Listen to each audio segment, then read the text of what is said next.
The clinking of silverware against fine china at New York's exclusive L'Orangerie was a symphony of wealth. But for Cormac Riley, a man who could buy the entire orchestra, it was just noise. He sat alone, the ghost of a multi-billion-dollar aerospace deal he'd just closed, already fading into the familiar, crushing quiet of his life. He was about to leave, convinced the evening was another meaningless entry in his ledger, when he heard it. Not the noise of the rich, but a voice that cut through the drone, speaking flawless Parisian French to one table, then pivoting to crisp, formal Japanese at another. He looked up. It wasn't a diplomat, it was a waitress. And he had no idea that in that moment, the most important negotiation of his life had just begun. The weight of the world, or at least his corner of it, felt particularly heavy on Cormac Riley's shoulders that Tuesday evening. The city lights of Manhattan, viewed from his corner table at L'Orangerie, usually offered a sense of dominion, a glittering map of his success. Tonight, they just seemed like distant, cold stars. He'd built Ethelred Dynamics from a garage startup into a global titan in advanced materials and aerospace technology. He could bend markets to his will, summon senators with a single call, and price out entire nations. Yet he couldn't buy back the warmth in his sprawling, empty penthouse. A silence that had become deafening since his wife, Anya, had passed away 3 years prior. He swirled the deep red liquid in his glass of Chateau Margaux, the $2,000 price tag an absurd punctuation mark on his loneliness. He was here to celebrate a landmark contract with the European Space Agency, a deal that would define the next decade of satellite technology. His team was ecstatic. His investors were euphoric. He just felt hollow. His attention was listlessly drifting when a minor commotion broke out at a nearby table. A family of 6, clearly tourists, were growing agitated. Their French was thick with a provincial accent, rapid and laced with frustration. The young waiter assigned to them was a deer in the headlights, his high school French collapsing under the pressure. He kept repeating, "I am sorry, I do not, comprenez?" The restaurant manager, a weaselly man named Abernathy with a pencil-thin mustache and an air of perpetual disapproval, began gliding over, a scowl already forming on his face. This was the kind of disruption he loathed. It disturbed the carefully curated ambiance for his high-paying clientele. But before Abernathy could intervene, a young woman approached the table. She was one of the waitresses, tall and poised, with a quiet dignity that seemed out of place amidst the frantic energy of the dinner rush. Her name tag read Serafina. Cormac had noticed her earlier, only because she moved with an economy of motion that spoke of deep-seated exhaustion masked by professionalism. She was black, with her hair pulled back in a severe but elegant bun, and her eyes, when they briefly met his, held a profound, weary intelligence. "Pardonnez-moi," she said, her voice soft but clear. What followed silenced Cormac's internal monologue. Her French was not merely fluent, it was perfect. Not the academic French of a classroom, but the living, breathing language of the streets of Paris, nuanced and effortless. She addressed the patriarch of the family, her tone respectful, calming the storm with a few carefully chosen phrases. She learned of a severe nut allergy, a detail the flustered young waiter had completely missed, and assured them, in their own tongue, that she would personally oversee the preparation of their meal with the chef. The family's tension visibly melted away, replaced by grateful smiles. Cormac sat upright, his fatigue forgotten, replaced by a sharp, analytical curiosity. This was not normal. As Serafina turned to leave, a hand shot out from another table, a group of German businessmen Cormac recognized from the automotive industry. "Fräulein," one of them called out, a bit too loudly. "We have been waiting for our check for 10 minutes. Without missing a beat, Serafina turned to them. "Es tut mir aufrichtig leid, meine Herren," she responded, her German as crisp and precise as her French had been fluid and lyrical. "Ich werde es Ihnen sofort bringen. Ich entschuldige mich für die Verzögerung." She assured them she would bring it immediately, apologizing for the delay. The Germans, taken aback by her fluency, simply nodded, their irritation diffused. Cormac felt a strange thrum of excitement. It was the same feeling he got when he saw a brilliant piece of code or an elegant engineering solution, the recognition of extraordinary, misplaced talent. Then the true spectacle began. As she moved through her section, it was like watching a master conductor leading a hidden orchestra. She took an order from a table of Japanese investors, bowing slightly and conversing in fluid, honorific-laden Japanese about the subtleties of the sake list. Cormac, who had spent years negotiating in Tokyo, recognized the high level of politeness and specific vocabulary she used. It was flawless. A moment later, she was speaking rapid-fire Mandarin with a young couple, laughing as she recommended the Pekin duck. Then to an elderly woman dining alone, she spoke in soft, melodic Russian, patiently explaining the dessert menu. French, German, Japanese, Mandarin, Russian. 5 languages in as many minutes, each spoken not just with grammatical accuracy, but with authentic cultural intonation. This wasn't a skill, it was a gift that was being used to ferry plates of overpriced food and soothe the egos of impatient tourists. The manager, Abernathy, watched her with a look of undisguised resentment. Cormac could practically read his mind. This woman, with her quiet brilliance, was a threat to his petty authority. She was a reminder of a world beyond his limited domain. He saw Abernathy intercept her near the kitchen, hissing something at her. Serafina simply nodded, her expression unreadable, and continued her work. Cormac's mind, the same mind that could dissect a corporate balance sheet in seconds, was now wholly consumed by a single question. Who was she? A PhD student paying her way through school? A fallen diplomat? An exile? Every possibility seemed both wildly romantic and deeply tragic. He watched her for the rest of the evening, a silent observer in the corner. He saw her console a young waiter who had dropped a tray of glasses, speaking to him in gentle Spanish. He heard her confirm a reservation over the phone in what he could only guess was Portuguese.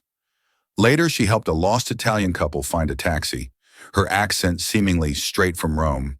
And just before his own departure, he heard her speaking on her personal phone in a hushed, urgent tone. The language was different again, rhythmic and complex. It took him a moment to place it. Arabic. 9 languages. He had counted 9 distinct, fluently spoken languages. Cormac Riley, a man who believed he had seen everything, felt a sense of wonder he hadn't experienced since he was a boy staring at the stars. This waitress, Serafina, was a living Rosetta Stone, a prodigy hidden in plain sight. As he finally signed his bill, leaving a tip that was more than her weekly salary, he knew he couldn't let this go. The hollowness inside him had been replaced by a purpose. It wasn't about charity, and it wasn't about pity. It was about order. The universe, in his view, had misplaced one of its brightest stars, and Cormac Riley, for the first time in a very long time, felt an overwhelming compulsion to put it back in the sky where it belonged. He walked out of l'Orangerie, not towards his waiting car, but into the cool night air, his mind already formulating a plan. The first step was simple. He needed to know everything about Serafina Washington. The next morning, the sterile, minimalist expanse of Cormac Riley's office on the 80th floor of the Ethelred Tower felt different. The panoramic view of New York City, usually a symbol of his achievements, now seemed like a giant puzzle box. And somewhere within it was the key to understanding the enigma from l'Orangerie. His executive assistant, Isabel Rossi, entered with his morning briefing. Isabel was more than an assistant. She was his Praetorian guard. Sharp, fiercely loyal, and with an uncanny ability to anticipate his needs, she had been with him for a decade. She knew his moods, his tells, and the profound grief he still carried. "Good morning, Cormac," she said, placing a tablet on his vast empty desk. "The preliminary reports from the ESA contract are in. Everything is green. The German Automotive Consortium confirmed the meeting for Thursday, and your 10 o'clock is—" "Cancel my 10 o'clock, Cormac interrupted, his voice firm. "I have a new priority for you, a personal one. Absolute discretion is required." Isabel's eyebrow arched slightly. Personal projects were rare. "Of course. What do you need?" "I need you to find someone," he said, leaning forward. "Her name is Serafina Washington. She works as a waitress at l'Orangerie on the Upper East Side. I want to know everything. And I mean everything, Isabel. Where she was born, where she went to school, Her family, her friends, her credit score, her blood type. I want to know why a woman who speaks 9 languages is clearing tables for a living. I want a complete ghost profile. Digital, financial, academic. Leave no stone unturned. But she cannot know we are looking. The restaurant cannot know. No one. Isabel's expression remained neutral, but he could see the gears turning in her mind. This was not a request for a background check on a potential employee. This was deeper. I'll need a starting point. A social security number would be ideal, but without it, that's your challenge, Cormac said. You know the restaurant. You have her first name and a physical description. You are the best investigator I know. Find her. Consider it done, Isabel said, turning to leave. As she reached the door, she paused. Cormac, is everything all right? It's better than all right, Isabel, he replied, a faint smile touching his lips. I think it's about to get interesting. For the next 48 hours, Isabel Rossi deployed the full, formidable resources at her disposal. Resources typically reserved for corporate acquisitions and vetting board members. She began with a simple, low-level data scrape, cross-referencing employee manifests, unofficially obtained through a contact in the Restaurant Workers Union, with social media. Serafina Washington was a digital ghost. No Instagram, no Facebook, no Twitter. This immediately raised a flag. In the modern age, a lack of digital footprint often meant there was something to hide. Isabel then moved to more sophisticated methods. Using a facial recognition algorithm against public databases, CCTV stills from outside the restaurant, university records, DMV photos, she got a hit. The name was correct. Serafina Monique Washington, age 28. The academic records were the first to come through, and they were breathtaking. She had been a full scholarship student at Georgetown University's Walsh School of Foreign Service, one of the most prestigious international relations programs in the world. Her major was linguistics, with a minor in diplomatic studies.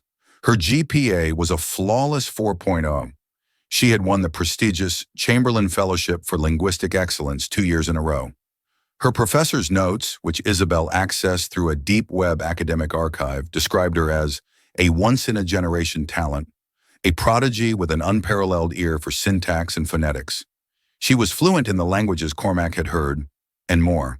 Korean, Italian, Portuguese, Arabic, and Swahili were also on her official record. She was on a clear path to a high-level career in the State Department or the United Nations. Then 5 years ago, in the middle of her final semester, she had vanished. She didn't flunk out. She didn't transfer. She simply withdrew. All records ceased. It was as if she had walked out of the library one day and never returned. The financial records told the other half of the story. Isabel's forensic accountants pieced together a harrowing narrative from scattered data points. Around the time Serafina left Georgetown, a catastrophic financial event had struck her family. Her mother had passed away years earlier. Her father was not in the picture. She had one living relative, a younger brother, David Washington. David, then 17, had been diagnosed with an extremely rare and aggressive form of aplastic anemia, a disease where the body fails to produce enough new blood cells. His survival depended on a bone marrow transplant and a cocktail of incredibly expensive, experimental immunosuppressant drugs. Their insurance had a lifetime cap, which was exhausted within 6 months. Suddenly, it all clicked into place. Serafina hadn't just dropped out of school. She had sacrificed her future to save her brother's life. The trail led Isabel to a small rundown apartment in the Bronx, a world away from the gilded cage of l'orangerie. Serafina was the sole leaseholder.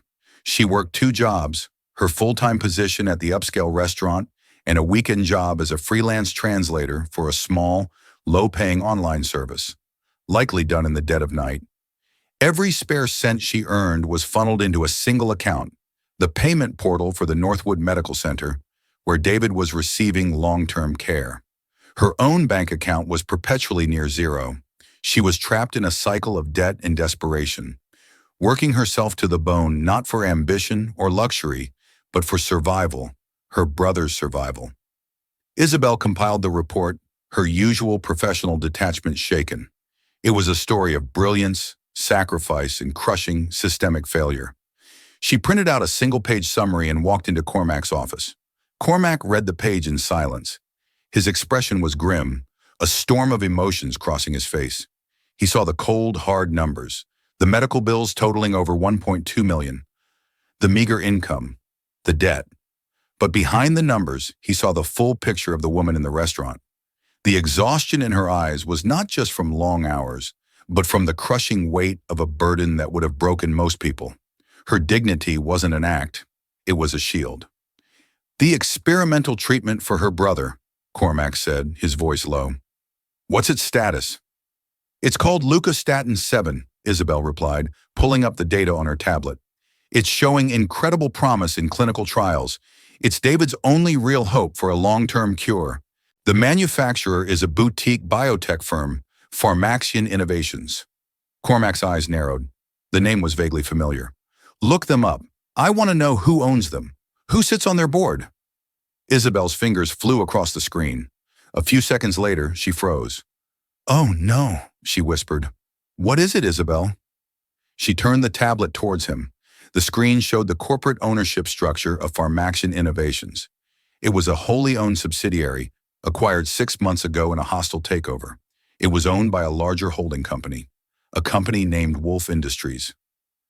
Cormac felt a jolt, as if an electric current had shot through him. Gideon Wolf, his most hated rival, a ruthless corporate predator known for buying up promising companies and either stripping them for parts or jacking up prices to obscene levels. Wolf and Cormac had been locked in a bitter war for years, battling over contracts, talent, and technological supremacy. The situation had just become infinitely more complicated. Serafina Washington wasn't just a victim of a broken healthcare system. She was, indirectly, a victim of his nemesis. Her brother's life was being held hostage by the one man Cormac despised more than any other. He stood up and walked to the window, looking down at the city. The puzzle box had just snapped open, revealing a game far more complex than he could have imagined. This was no longer just about helping a brilliant woman. It was about principle. It was about justice. And it was about war. Isabel, he said, his voice cold and clear as glass, get me our team from the ESA deal, the negotiation specialists, and book me a table at l'Orangerie for tomorrow night. A table for 4, in Serafina Washington's section. It's time to conduct a test. The air in l'Orangerie the following evening was thick with the scent of money and truffles. Cormac Riley sat at his requested table, not as a lonely billionaire, but as a commander surveying a battlefield. Opposite him sat Kenji Tanaka, the notoriously meticulous and culturally traditional head of a key Japanese supplier for Ethelred Dynamics. Flanking them were 2 of Cormac's top executives, their faces betraying a slight nervousness. This was not a scheduled dinner. It had been arranged on short notice, and Mr. Tanaka was known to dislike surprises. This was the test, a live-fire exercise. Serafina approached the table, her professional calm firmly in place, but Cormac saw a flicker of recognition and perhaps apprehension in her eyes as she saw him again. Good evening, gentlemen. May I offer you an aperitif while you look at the menu? Yes, Cormac said, before his executives could speak. Mr. Tanaka would like to know your personal recommendation for a steak that would pair well with the omakase menu. He said it in English, knowing full well that Mr. Tanaka spoke perfect English, but preferred to conduct sensitive discussions in his native tongue. It was a power play and a test for Serafina. Without hesitation, Serafina turned to Mr. Tanaka and bowed slightly. What followed was a masterclass. In flawless, formal Japanese, she didn't just recommend a steak, she told a story. She spoke of a small, family-owned brewery in the Niigata Prefecture, describing the crispness of the mountain water and the unique polishing process of the rice. She compared the subtle, fruity notes of the daiginyo to the delicate flavors of the sea urchin and fatty tuna they would be served. Mr. Tanaka, who had initially looked impassive and slightly annoyed, was now listening with rapt attention. He asked a series of pointed questions, testing her knowledge. She answered each one with grace and astonishing detail. Finally, a rare smile graced his lips. An excellent choice, he said in Japanese. I will have that. You have a remarkable understanding of my culture. "It is my honor to serve you," Serafina replied, bowing again before departing. Cormac's executives exchanged stunned glances. They had spent months preparing cultural briefings for their dealings with Mr. Tanaka, and this waitress had just built more rapport in 2 minutes than they had in 6 months. The first part of the test was a resounding success. Now came the second, more dangerous part. As the dinner progressed, Cormac deliberately steered the conversation toward a new, highly sensitive joint venture, a project involving lithium-ion battery technology that was not on the official agenda. He introduced a complex technical proposal using specific English jargon. As planned, his executive, feigning a bit of confusion, attempted to explain it to Mr. Tanaka in Japanese. But he did so poorly, using a literal, clumsy translation that was not only awkward, but also culturally tone-deaf, making the proposal sound like a demand rather than a partnership. Cormac saw Mr. Tanaka's posture stiffen. His face became a mask of polite displeasure.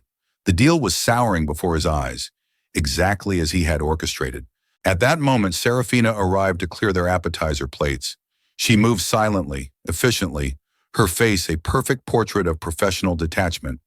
But Cormac, watching her intently, saw her pause for a microsecond.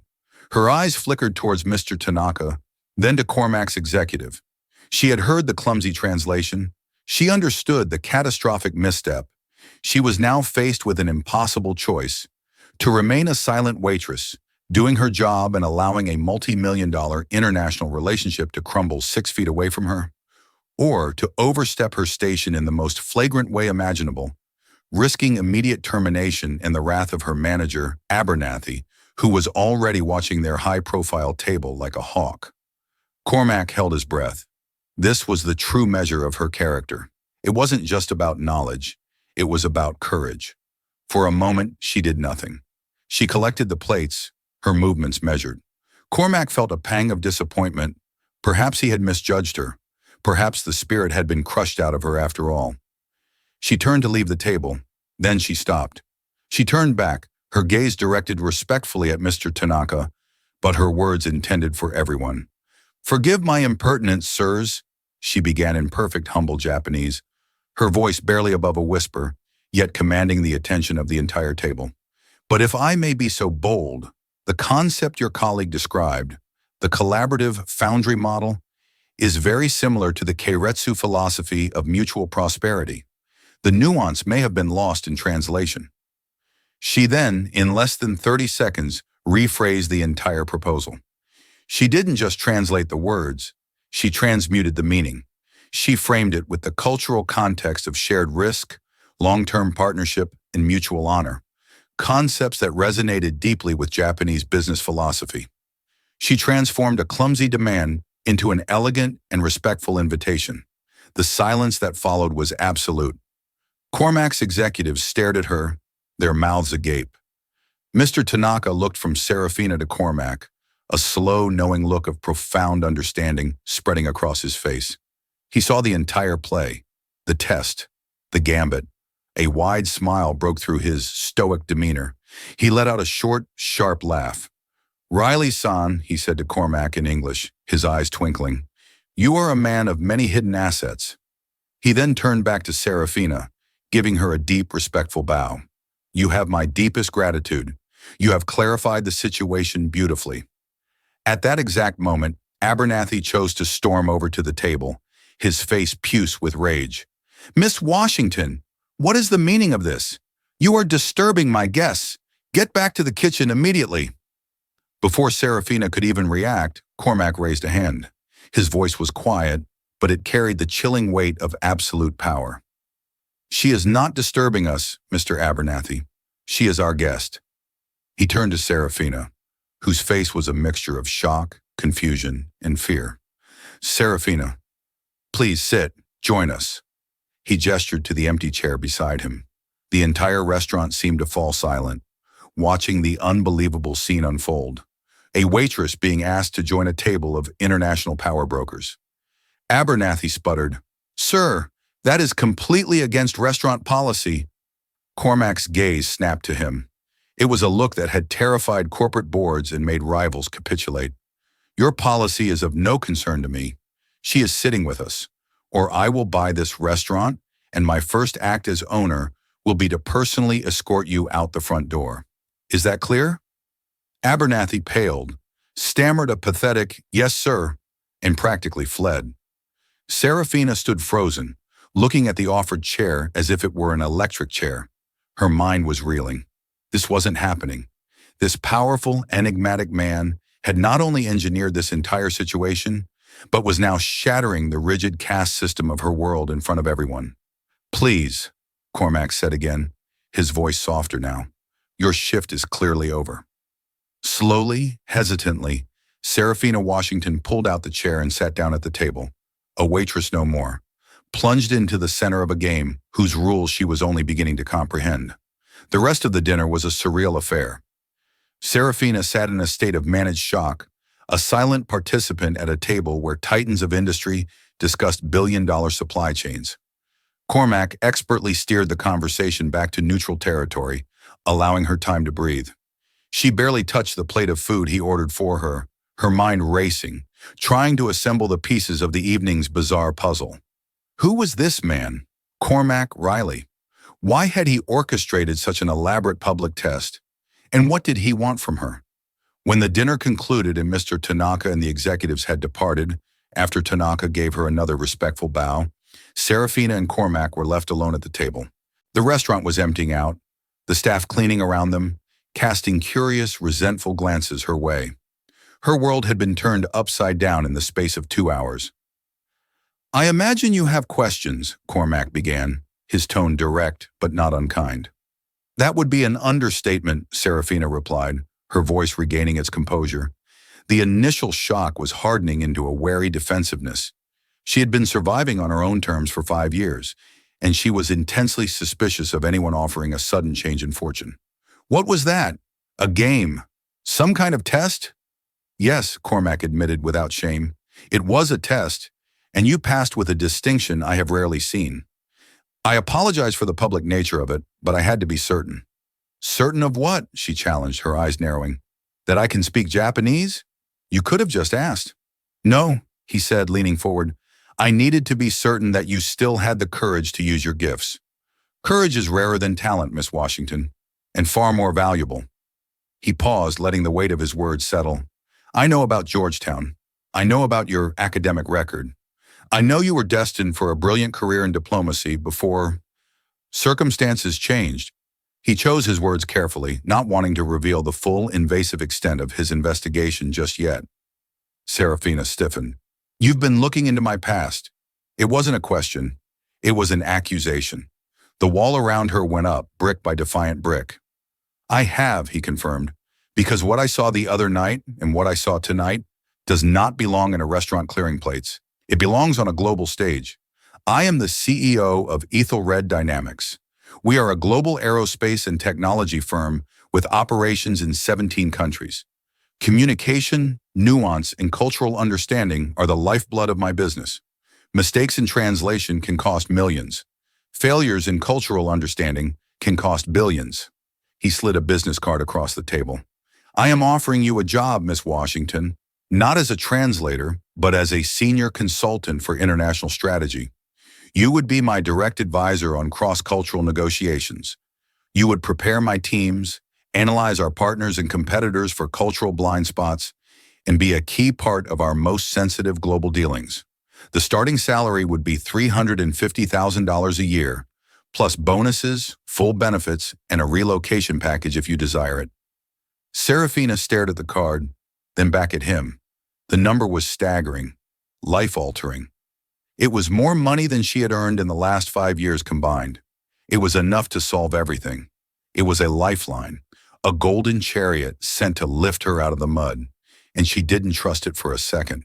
She had seen how powerful men operated. Their generosity was never free. It was always a transaction, and she had nothing left to trade but her dignity. "Why?" she asked, her voice cold. "Why would you do this? People like you don't just hand out opportunities like this to waitresses. There's no such thing as a free lunch, Mr. Riley. So what is it you're really buying?" Cormac was taken aback by the force of her refusal, the sheer, unyielding pride in her gaze. He had expected gratitude, tears, relief. Instead, he was met with suspicion and steel. He realized he had made a tactical error. He had approached this like a corporate transaction, an acquisition of talent. He had failed to account for the human element, for the fierce independence of a woman who had been forced to rely on no one but herself. "I'm not buying anything," he said, trying a different tack. "I'm making an investment in talent." "I have responsibilities, Mr. Riley," she said, her voice tight with emotion she was trying to suppress. "My life isn't something I can just pack up to join your corporate jet set. There are things, people, who depend on me. My schedule, my jobs. They are not glamorous, but they are necessary. I can't just abandon them on the whim of a rich man who found a new, interesting toy." The word toy struck him. Is that what she thought? That this was a billionaire's fleeting amusement? "This is not a whim," he insisted, his frustration growing. "This is a solution. Whatever responsibilities you have, the resources that would come with this position could more than handle them. You could provide for anyone you need to in a way you can only dream of now." But he could see it in her eyes. He was losing. The more he pushed the money, the more she retreated. To her, this was charity wrapped in a business suit, an act of pity, and her pride, the only armor she had left after 5 years of struggle, would not allow her to accept it. "Thank you for the offer, Mr. Riley," she said, standing up. Her composure was absolute, but Cormac could see the tremor in her hands. She was turning down salvation, and she knew it. "It's very generous, but I'm not interested." She turned and walked away, not towards the employee exit, but straight out the front door of L'Orangerie, leaving her job, her final paycheck, and a $350,000 a year offer behind her. Cormac sat alone at the table, stunned into silence. He had just tried to solve a complex human problem with a simple financial solution, and he had failed spectacularly. He had faced down corporate raiders, hostile governments, and market crashes, but he had just been defeated by the pride of a 28-year-old woman. He looked down at the business card she had left on the table. He realized now that this was not a problem money could solve. Not directly. He couldn't just buy her loyalty or her talent. He had to earn her trust. And to do that, he would have to go deeper. He had to understand the root of her burden, the true nature of the chains that bound her. He had to solve the problem she couldn't solve herself, not as a gift, but as a necessity. He picked up his phone and called Isabel. "Change of plans," he said, his voice hard with new resolve. "Forget the job offer. I want you to focus on the brother, David Washington, specifically his medical case. I want to know everything about this leukostatin 7 treatment, the doctors, the prognosis, and most importantly, I want to know what or who is standing in the way of him getting it." He hung up the phone. The game had changed again. If Serafina Washington wouldn't let him help her, he would have to help her brother instead. And he had a dark premonition that the path to doing so would lead him straight to the doorstep of his enemy. The next 2 days were an exercise in controlled fury for Cormac Riley. He went through the motions of running his empire, his mind 1,000 miles away, deep in the fluorescent-lit corridors of the Northwood Medical Center. He had underestimated Serafina's resilience, her deep-seated mistrust of power. His straightforward, transactional approach had been an insult to her struggle. Now he was pursuing a different strategy, one of indirect warfare. Isabel Rossi, meanwhile, was conducting a masterclass in information retrieval. She wasn't just a data miner, she was a digital surgeon. She bypassed the official channels and used a discreet but highly effective private investigation firm, one that specialized in the labyrinthine world of medical patents and pharmaceutical politics. The report she delivered to Cormac on Friday afternoon was explosive. "It's worse than we thought," she said, closing the door to his office. Her usual professional calm was replaced by a grim anger. "David Washington's case is critical. His doctors believe he has maybe 6 months without the new treatment. He was a prime candidate for the leukostatin 7 clinical trial." "Was?" Cormac latched onto the word. "What happened?" "He was accepted into phase 3 of the trial 3 months ago," Isabel explained, pointing to a timeline on her tablet. "Everything was set to go. Then 2 weeks before his first infusion, the trial was abruptly restructured. Several candidates, including David, were dropped. The official reason given was protocol refinement. That's corporate doublespeak, Cormac growled. What was the real reason? The real reason, Isabel said, her voice dropping, is Gideon Wolf. She brought up the corporate structure of Pharmaxian Innovations again, this time with annotations. Wolf Industries completed its hostile takeover of Pharmaxian 6 months ago. For the first few months, they let the existing research team continue their work. But then, about 3 months ago, Wolf installed his own people on the board. The head of his new Biomedical Oversight Committee is a notorious cost-cutter named Alaric Finch. Cormac knew the name. Finch was Wolf's hatchet man, a soulless executive who specialized in bleeding assets dry.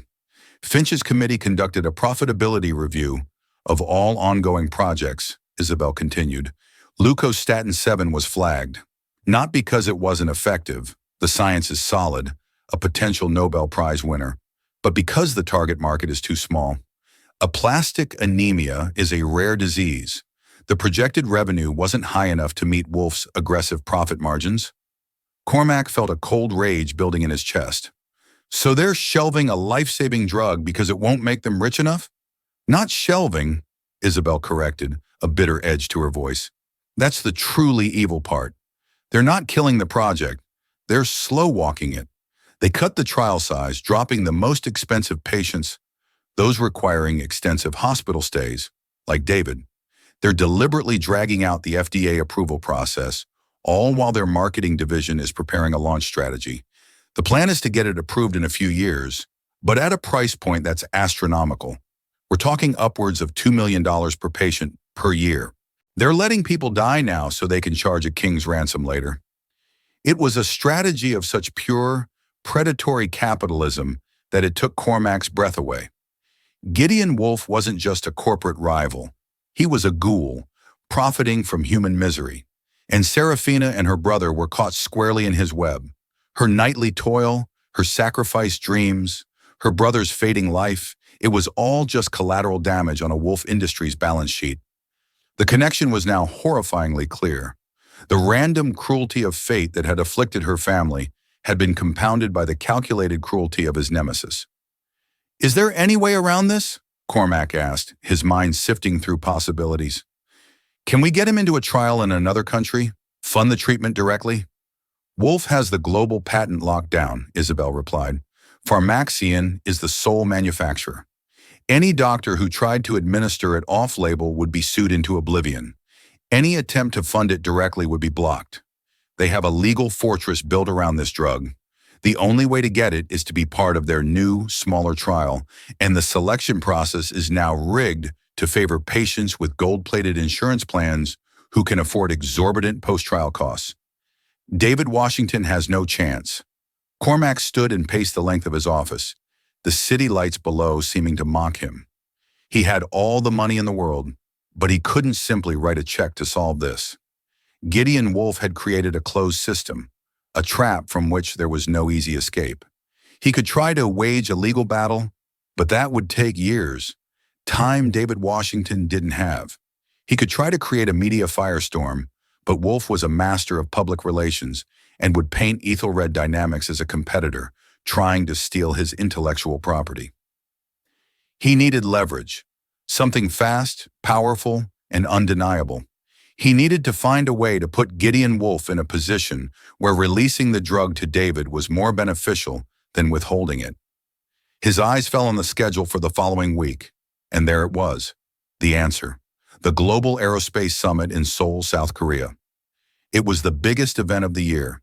The centerpiece was the bidding for the Project Phoenix contract from the South Korean government, a massive $50 billion deal to develop their next-generation satellite and drone network.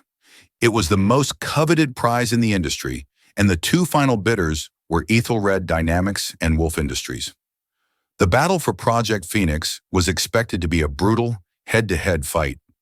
The deciding factor wouldn't just be technology or price, it would be the negotiation. The ability to build trust and rapport with the Korean delegation, led by the stern, traditionalist General Park Min-jun.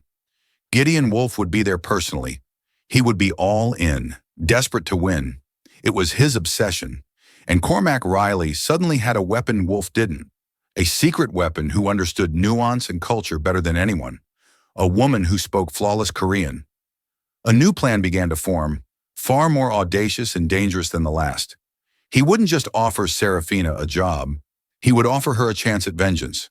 He would offer her a seat at the table in the war against the very man who held her brother's life in his hands. "Isabel," he said, his voice quiet but filled with a newfound, chilling purpose. "Find Serafina Washington. We know where she lives. I'm going to pay her a visit. Not at a restaurant, not at my office. On her turf." He paused, looking at the file on his desk, at the picture of a brilliant young woman whose life had been derailed. "And Isabel, clear my schedule for next week. I'm going to need to prepare for a war, and I think I've just found my secret weapon." The apartment building in the Bronx was a world away from the gleaming steel and glass of Cormac's daily life. The hallway smelled of boiled cabbage and damp concrete. It was a place of survival, not aspiration. Standing outside apartment 4B, Cormac felt a profound sense of intrusion. This was Serafina's sanctuary, the fortress she had built against the world, and he was about to lay siege to it. He knocked, the sound echoing in the narrow hall. The door opened a few inches, held by a chain. Serafina's eyes, wide with shock and suspicion, peered through the gap. She was wearing a simple gray sweatshirt, her hair down, and she looked younger and more vulnerable than she did in her waitress uniform. "Mr. Riley," she said, her voice a flat, unwelcoming monotone. "You're trespassing." "I know," he said simply, "and I apologize. But this couldn't be a phone call, and you wouldn't have agreed to meet me. May I please have 5 minutes of your time? What I have to say concerns your brother, David." The mention of her brother's name changed everything. The hostility in her eyes was instantly replaced by a flash of fear. She hesitated for a moment, then slid the chain off and opened the door. Her apartment was tiny, meticulously clean, but Spartan. Books were everywhere, piled on the floor, on the single armchair, on the small kitchen counter. They were textbooks on linguistics, history, political theory. It was the apartment of a scholar in exile. On a small table was the only personal item in view, a framed photo of her with a smiling young man who Cormac knew was David. "How do you know about my brother?" she asked, her arms crossed, guarding herself. Cormac decided that there could be no more half-truths, no more games. Only brutal honesty would break through her wall of pride. "I know everything, Serafina," he said softly. "I know about his aplastic anemia. I know he was accepted into the clinical trial for leukostatin 7 and that he was dropped 2 weeks before it was set to begin. I know it's his only real hope." Her face went pale. "Who are you? The police?" "No," he said, shaking his head. "I'm the man who is going to help you save him. But to do that, you and I need to become allies." He then laid it all out. He told her about Gideon Wolf and his rivalry with Wolf Industries. He explained how Wolf had acquired Pharmaction Innovations, the company making the drug. He detailed the cynical, profit-driven decision to restructure the trial, effectively signing a death warrant for patients like her brother. He connected all the dots, from the cold boardroom decision to her frantic, multi-job existence. He didn't soften the blow. He presented it as the cold, hard, strategic reality it was. As he spoke, Serafina sank into a chair, her defensive posture crumbling under the weight of the truth. The vague, formless enemy she had been fighting, a cruel fate, a broken system, now had a name and a face: Gideon Wolf. Her personal tragedy was not random. It was a line item in a corporate strategy. The revelation was devastating, but it was also clarifying. It turned her grief and desperation into a single, focused point of white-hot anger. "Why?" she finally whispered, looking up at him, her eyes shining with unshed tears of rage. "Why are you telling me all this? Why would you help me?" "Because my greatest enemy is, by a twist of fate, also yours," Cormac said, his voice intense. "Gideon Wolf and I are about to go to war. Next week, in Seoul. We are the final 2 bidders for Project Phoenix, a $50 billion government contract that will define the future of both our companies. Wolf wants it more than anything. Winning it would be a crowning achievement for him. Losing it would be a humiliating public defeat." He leaned forward, his gaze locking with hers. The final negotiations are everything. The Koreans, especially the man leading the delegation, General Park, are deeply traditional. Respect, nuance, and an understanding of their culture are more important than numbers. This is a battle Wolf is prepared for, but he has a blind spot. He's arrogant. He believes his technology is enough. He sees cultural niceties as a tedious formality. He paused, letting the implication hang in the air. "You speak Korean," he stated. "Yes," she confirmed, her mind beginning to race ahead of him. "Not just speak it. I'm willing to bet you understand the subtleties, the honorifics, the entire cultural matrix that governs a negotiation like this. You have a gift for seeing the world through other people's eyes. It's a gift Gideon Wolf doesn't have, and one he would never think to look for in an opponent's arsenal." He stood up, pacing the small room. "My original offer was an insult to you. I offered you a job as a handout. I was wrong. I'm here to offer you something different. I'm not offering you charity. I'm offering you a weapon and a target. I want you to come to Seoul with me, not as a translator, but as my strategic advisor. You will sit in that room, and you will be my eyes and ears. You will read the subtleties that my team will miss. You will see the openings that Wolf's arrogance creates. You will help me defeat him." He stopped and looked at her, his expression deadly serious. "And when we win, and with your help we will win, I will have all the leverage I need. A defeat of that magnitude will make Wolf vulnerable. I will go to him with a choice. He can either face a public expose of what he's done with Pharmaxian, complete with shareholder lawsuits and a congressional investigation that I will personally fund, or he can quietly and immediately ensure David Washington gets access to Lucastatin 7, along with the best medical care money can buy, for as long as he needs it. I will force his hand. I will trade his public humiliation for your brother's life." The room was silent. The offer was audacious, dangerous, and brilliant. It wasn't charity, it was a partnership. It was a declaration of war. He was giving her the chance to not just be a passive victim of circumstance, but an active agent in her brother's salvation. He was asking her to weaponize the very gift that had been rendered useless by her tragedy. Serafina looked at the photo of her smiling brother. She thought of the long nights, the crushing fatigue, the hollow feeling of hopelessness. And then she thought of Gideon Wolf, a man she had never met, who had decided her brother's life wasn't profitable enough. A fire ignited in her eyes, a look Cormac had not seen before. It was not the weary intelligence of the waitress or the wary pride of the survivor. It was the cold, hard fire of a warrior. She stood up and looked Cormac Riley straight in the eye. "When do we leave?" The Seoul boardroom was a silent battlefield. Across the polished table, Gideon Wolf, oozing arrogant confidence, prepared to claim the $50 billion Project Phoenix contract.